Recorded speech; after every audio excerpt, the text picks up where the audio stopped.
Hey guys, it is episode 18 of our podcast, Uri Marketing. I am JJ, your host, and today I got a very special guest. You guys have met him before, Colin from Facebook. I'm not going to say his last name, obviously, because we can't just get this guy in trouble. But you guys got some very important news and information that you need to know right away. Pretty much there's a huge data breach on Facebook. Alexander Coogan sold some information to Cambridge Analytica. And if you guys don't know what that is, it's third-party companies that allows Facebook and allows people like you and I to be able to advertise to your ideal clients. So we can target by behaviors and certain interests by these third-party data companies. Now, we got Zucky on the screen right here with some chick from CNN. And he's going to quickly explain. We're going to show the first half of this. We're going to quickly explain what's going on. And we're going to move on from there. All right?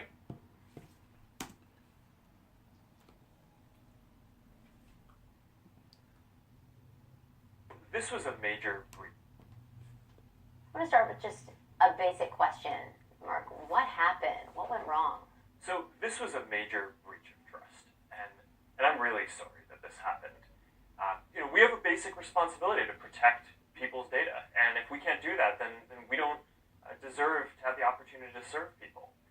So our responsibility now is to make sure that this doesn't happen again. And there are a few basic things that I think we need to do to ensure that. One is making sure that developers like Alexander Kogan, who got access to a lot of information and then improperly used it, just don't get access to as much information going forward. So we are doing a set of things to restrict the amount of access that developers can get going forward. But the other is we need to make sure that there aren't any other Cambridge Analyticas out there, right, or folks who have improperly accessed data. So we're going to go now and investigate every app that has access to a large amount of information from before we lock down our platform. And if we detect any suspicious activity, we're going to do a full forensic audit. Facebook has...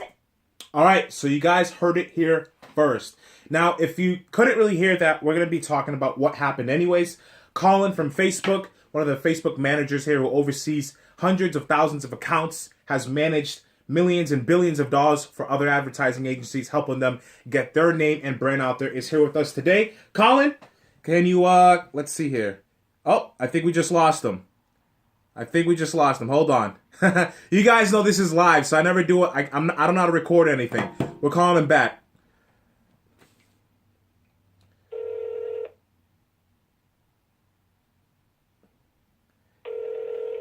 I'm calling you.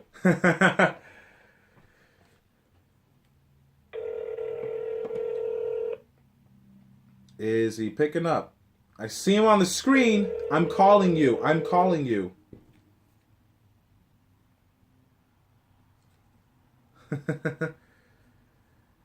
Hold on, folks. Got some technical difficulties.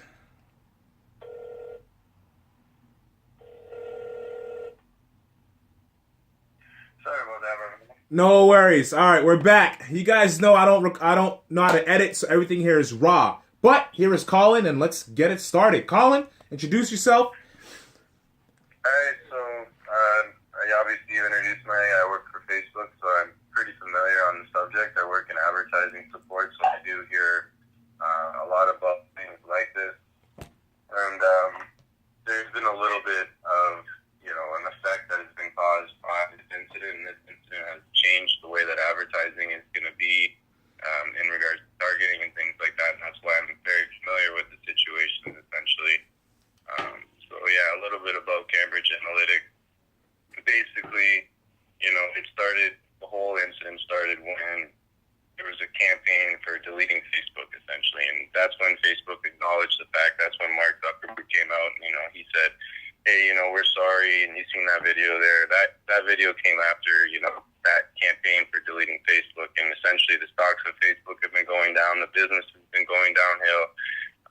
So basically the Guardian, a couple other news articles too as well, reported that Cambridge Analytica was working with Donald Trump's campaigns, and that's when Cambridge Analytica gained access to about 50 million Facebook profiles. And as you can imagine, 50 million Facebook profiles just in the United States, well, that's, a lot of people that they can control and whisper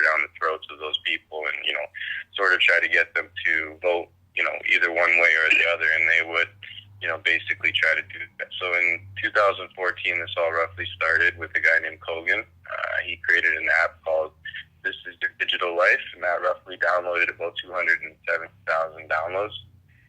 So the reason why they were able to scale to about 50 million there with only 270,000 downloads is because at the time in 2014, Facebook allowed you to not only get the data of the person who downloaded the app, but also the data of all the friends of the person who downloaded the app as well. So that was, allowed them to scale very, very quickly in that sense there. So basically, Cambridge Analytica uses data to influence the voters in elections. Cambridge Analytica like to call this basically their psychological weapons. So they took the psychological weapon to a guy named Robert Mercer, who's a billionaire, a hedge fund billionaire, and they went to him for funding, and they just wanted to get this out, and he gave them about $15 million for the project, and that's how, all this sort of came to light. So the data was used, for different kinds of messaging, and it was basically, they were trying to learn who was susceptible to what kind of messaging and how many times they had to reach that person for the message to get across, what ways they can change people's minds. That's all of the purpose of the voting and the purpose of the data. That's basically the rundown of Cambridge Analytica. I know there's a lot more to it. There's a lot more people involved, but, that's the idea. The purpose of the data was to, change the mindset of the people and try to get people to vote either one way or the other, or even split up and segment society so that they would be against each other in a sense too as well. Right. So pretty much in a nutshell, every time, so someone messed up and it ruins the targeting on Facebook. So there are a couple of things that I know has coming out. So, but let me ask you this, Colin. So our niche is the mortgage professionals, the credit unions and all this other stuff. What can we expect from targeting? What can we expect from targeting moving forward? And what would this look like in the future for other markets? Yeah, go ahead. For sure. So in the next 2 months, I'm going to say most likely, in May, they're going to be removing what we call partner categories.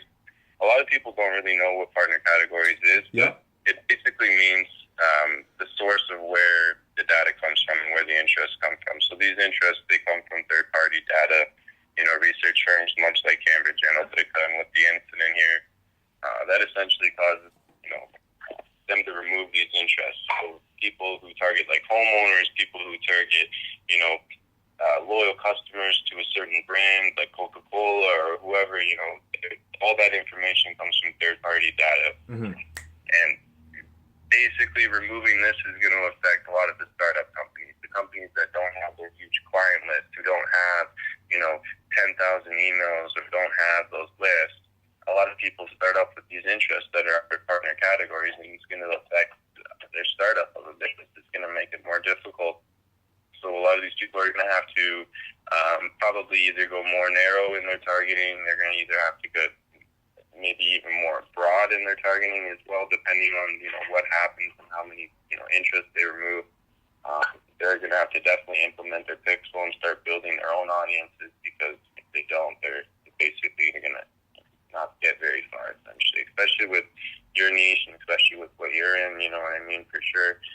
So people, they need to be a little bit more specific. They want to know how much you make, all those things from the partner categories a lot of the time, So hopefully they keep some of the data, hopefully they keep some of the information, but we'll see some changes within a month or two. 100%. So let me tell you what pretty much just happened here, you guys. So what Colin is pretty much saying is that, look, in the next couple of months, probably June or, maybe, July, right? What's going to happen is some targeting options will be removed. Now, I know a lot of you are probably panicking right now. You're probably thinking, you can't advertise on Facebook anymore, blah, blah, blah. Well, newsflash, Facebook is never going to go away, and there's still over what? Is it over 2 billion users still, Colin? Yeah, so every day there's roughly 1.2 billion users or 1.4 billion users. 1.2 billion users per day. Facebook's not going away. There's still going to be options we targeted. Now, if you guys have been listening to my podcast, you know the importance of pixels. You know the importance of, building an email list. You know the importance of ad copy. So you still need to do those things in order to grow. Now, if you're thinking that you're just going to quit and not go on Facebook and not advertise, your business is still going to fail because guess what? No one is listening to radio ads. No one is watching TV commercials, and still nobody is looking at magazines. So social media still kicks butt. Now, the solution is this. And here's what's going to happen. Either one or two things are going to happen, and Colin might probably agree with me. Okay? CPMs will go low. People will get scared. Your competitors will get scared. They're going to say, oh no, we're just going to go back to the B&I, to the Chamber of Commerce, to archaic marketing. And what's going to happen is it's going to be cheaper for you to advertise, which now is going to give you the advantage over your competitor. And guess what? You build your brand awareness at the same time. Is that what's probably going to happen? What do you think, Colin? Yeah, so actually I love it when people get scared and they stop advertising. Facebook works on an auction. That's their whole bidding system. It works on an auction. So every time you place an ad, you bid for that ad, and it's an auction. So the less people that are bidding, less people that are advertising on Facebook, the cheaper you have to bid. The cheaper your CPMs, the cheaper your CPAs, the cheaper your cost, and all together. And do as well, because you're getting the same conversions. Usually, you're making the same amount of money. I know with the interest being removed, it might be harder to make some of those conversions, but if you work hard at it, you'll find the way around it. You know what I mean? You can make it work for sure. Exactly. 100%, 120%. You guys, we're gonna give you some tips to get your butt off the ground, to start beating your competitors. I know Colin has a bunch of tips. I got a bunch of tips. But we're not going to leave you stranded. There's another important information. But before we do that, there's some important news that you need to know. And I'm actually going to probably get in there right now into the newsroom. If you guys can see on my screen on the right-hand side right here, we're on newsroom.facebook.com. This is where you can get the most important information that is currently moving. Now, Facebook just posted an article, April 6, 2018, and they're saying that they're making ads and pages more transparent. And this is important, okay? So what Zucky said, all right, is we believe that when you visit a page or see an ad on Facebook, it should be clear who it's coming from. We also think it is important for people to be able to see the other ads a page is running, even if they're not directed at you. That's why today we're announcing important changes to the way we manage ads and pages on Facebook as well as Instagram, because Facebook owns Instagram. And these are designed to increase transparency and accountability as well as prevent election interference. Darn it, Donnie. Come on. If you're a Republican, I'm sorry. I'm not here to talk about politics. But man, it seems that the election has a lot to do with Facebook's changes. All right. So long story short, here's what's going to happen. If you're running an ad, your competitor will see it. Now, I know you're probably pooping your pants right now and probably saying, well, why should I still advertise on social media? Well, guess what?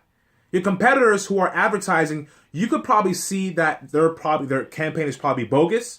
They're probably getting no leads. And then guess what? It also exposes from real marketers and fake marketers. And that's important. Okay? And you know what? People might try to copy your funnel, but guess what? Even though they copy your funnel, it doesn't mean it's going to be successful. For example, when we're running ads for our clients, that same ad that we probably may have used in Massachusetts, let's say we copy and pasted it in somewhere in Ohio, it's not guaranteed that it's going to work. Why? Because it's a different audience and it's a different approach. And people, run ads that resembles their brand. So if someone's trying to copycat, chances are it's not going to be as effective or as good. Now, on the other side, if they copy it, it could work. But if you have an email list, if you have a CRM system for people who, download whatever it is that you're given, if it's a credit, report or how to fix your home in 90 days, you can follow up through your email. And that's something that we do for our clients as well. We don't just do follow up on Facebook like retargeting ads, but we also follow up through email and text message platforms. Once you get that customer's information from Facebook or Instagram or YouTube, that is yours, and you no longer have to pay for that, right? So how do you follow up on email, make it and get an ROI on email? Well, we've talked about this in our podcast. So I'll probably do another episode again, re-explaining and reinforcing the importance of the art of follow-up. There's so much gold when you follow up through email, through phone calls, and through text messages. And we have systems that we could deploy to get that to happen to you. Now, Colin, what are your thoughts about the whole making ads and pages more transparent? And what should mortgage pros be concerned about? And what are some solutions that you think you could provide to this audience here? Okay, so, in regards to why they're doing that and why they're opening up, Facebook sort of had two options. They could either get more secure, that would affect some of the, tools, some of the features, you would have less ability, or they can, open up to the public, they can show them how their data is being used, and once they can see how the data is being used, there's less issues, there's less issues with policies, there's less issues with data privacy, data security, because, the data is public, it's not private anymore. So, when they do that, it actually makes it easier, and, instead of restricting some of our tools, it's actually better that they went that way, rather than the other way. Now, in regards to actually how much it's going to show, how much information you're going to see as the public, probably not as much as people would think, and not probably enough to worry. They might see who you're targeting, your target audience, but they're not going to see like your funnel, what you're doing off of Facebook. They're not going to see your website. They're not going to see all that data. They're just going to show you probably who the targeting is, how many people, how much they're spending. That might be it. They might not even show you the results, in that sense. So I wouldn't be too worried in regards. Now, for the best way to go about it, you're just going to have to start building your email list, and that's my personal preference is building an email list. I'm working on an email list right now, and it's pretty big, and that's what I've been focusing on 100%. Because there's a huge amount of money in an email list. The amount of money you can make off an email list, free advertising, you can keep selling to these people. It's basically your clients. It's your distribution channel. It's who you sell to at that point. That's your clients, and that's the most important thing. And that's what you should be doing on Facebook is building your email list essentially, and maybe getting a few sales, but building that email list. Colin, you're going out a little. Do you think you could put your phone a little bit closer by any chance? Yeah, for sure. My bad. Did you hear what I said? Or yeah, so I think the last part, what we're talking about, the solution pretty much was, how could, you're talking about the importance of building the email list and how to go about that. And you could continue on that. And I'm going to piggyback off of that as well. Yeah, for sure. So building the email list, like I said, I was working on a huge email list, and it's a huge amount of money. It's free advertising. It's free traffic. This is your clients, and when you're online, you don't really have anything else besides an email list. That's, you have phone numbers maybe, but an email list is the most important thing. It really is. That's where you're going to make all your money. You can keep selling to them from Facebook. You should be only concentrating on building your emails, maybe making a front-end sale to cover your ad costs. But other than that, your goal is to, get leads. So your goal is to get those emails. Right. 100%. Now, I love what Colin says because, again, you guys, he works, with, other people and other companies from Facebook. So it is vital. It is important to build an email list. Now, the question is, and I'm pretty sure I've covered this in a podcast before, is how do you build that email list? Well, you give value. And the way that you give value is by giving someone, like, the audience what they need. So, for instance, if you're a mortgage broker, right, or a mortgage pro, and you're having a hard time getting people to opt in, even though we do a lot of direct sale ads and they're still successful, what you could do is give them tips on, hey, download this guide to get 5 steps to buying a home in 90 days, or how to go from a 580 credit to 720 in 90 days or 180 days. That stuff is valuable and important to people. And what you can do with that, okay, is now once they download that, now they're in your system, and you could send them automatic emails and text message text messages daily, giving them more value. And guess what's going to happen? They're not going to go to your competitor down the street. They're going to go to you because you're giving them valuable information that you need, and they're going to convert. And that's what you call an ROI, aka return on investment. Now, Colin also said that you could probably also build something on the front end to cover your front ad costs. So what that is called is an SLO, self-liquidating offer. I don't think I've talked about it yet on this podcast, but what it is that, let's say that you give this person something for free, and then maybe you give them a book for $4.97, and you can say, hey, look, I created a whole book to helping you buy a home within 180 days. It covers everything from, how to deal with realtors, maybe, I don't know, credit reports, how to fix your credit cards, all this other stuff that they would need for $5. And that's something they could buy and that is of value to them. And what that will do will help you, put money back into your business, into your account for ad spend. And I've done that before for myself and other people, and it works. Now more than ever, pixels are important. And I want to talk about, although that Facebook may be getting rid of their audience, some of the audiences or demographic or behavior targeting, there are still ways you can get information from your audience. Now, if you've ever been on audiences on Facebook, and I'm pretty sure I've talked about this in the podcast. If I haven't, I will do an episode on that. You're able to retarget by video views, which is the cheapest. You're able to retarget by an email list that matches an email list on Facebook. I recommend running a Facebook lead ad on that, because with Facebook lead ad, it automatically populates the email for that prospect, so you don't have to worry about typing it manually. You can retarget by pixels, and guess what? You have the greatest tool of all time that a bunch of marketers still don't use and still don't even know about, and it's called Audience Insights. And what you do with Audience Insights, you can grab data and information from your client, such as their demographic, their age, how much money they make, household income, their purchases, what kind of cars they drive, and much more valuable information that you could use, such as, are they single, divorced, or married? And that is important, especially if you're going to make a refi. You can target people who are divorced, and you can find out that demographic. And what that will help you to do to build better ads is, guess what? Now that you have that information, you'll be able to write better ad copy and more stuff that's relatable. What does Facebook want? Relevant ads that are that make sense to that particular audience. And that's why when you look on your ad, you'll see something that says relevance score. And people don't really understand it because Facebook is saying, how relevant is this ad to this target audience? And if it's relevant enough, we're going to show it to more people. So Facebook, although it may be eradicating a couple of things, there's still a lot of things that make it powerful marketing machine today. And there's still a reason why there's about 1.2 billion users per day. Colin, am I right? You are.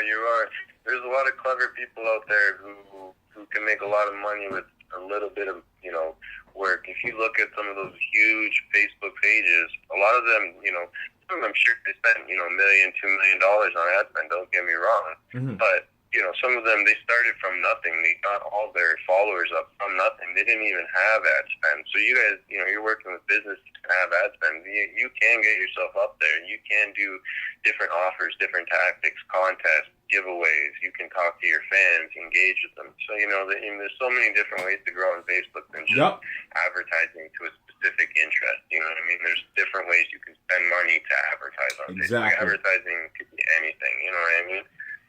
But yeah, there's so many things you can do, and there's still plenty of opportunity for sure. So one more thing. If you are a mortgage company that has over, was it 500,000 followers, Colin? You're now... Yeah, go ahead. What you get? Yeah, you know this a little bit more than I do. Yeah, so it's not for sure yet, but it may be around 500,000 to 1 million fans on your page. Large pages that go over education, more of the tough topics like abortion or even healthcare, politics, different things like that. They'll have to verify themselves with an ID, with business license, different things like documentation that you would only get from a business, different things like that. And essentially that's going to be something that's required of every page that meets that, criteria there. Right. Just as important. All right. Well, you guys heard it here first. Colin, dude, I love having you here on this podcast. Thank you so much for showing up a second time. If you guys don't know what Colin is, Colin works at Facebook. He manages tons of accounts, has built emailers for big accounts. He's just done a lot of stuff, and he actually helps me sometimes when I'm struggling with a campaign. Believe it or not, we struggle, you guys. Not every marketer is perfect, okay? But I am one of the best out there. But so anyways, you guys, if you haven't done so already, go to uriahmarketing.com, scroll down, subscribe to our podcast on iTunes, on SoundCloud, and now we're officially on YouTube. We're going to be posting these things on YouTube now. Also, when you're on that website, I have a gift for you. Schedule your free strategy call with JJ. What it's going to happen is I'm going to take the time to sit down with you, to talk with you, figure out what your business is all about, and then build you a custom marketing blueprint plan that's personalized for you that will help you get an edge over your competitors and get you those leads, those quality leads that you want, those bookings on your calendar from those people who are ready to buy at no cost. I can guarantee there will be no selling on that call. So just check it out, uriahmarketing.com. Scroll down to schedule a free strategy call with JJ, and you're going to answer a couple of questions, and then we'll get you on your way. Anyways, guys, thank you so much. Peace, love, and chicken grease. Deuces.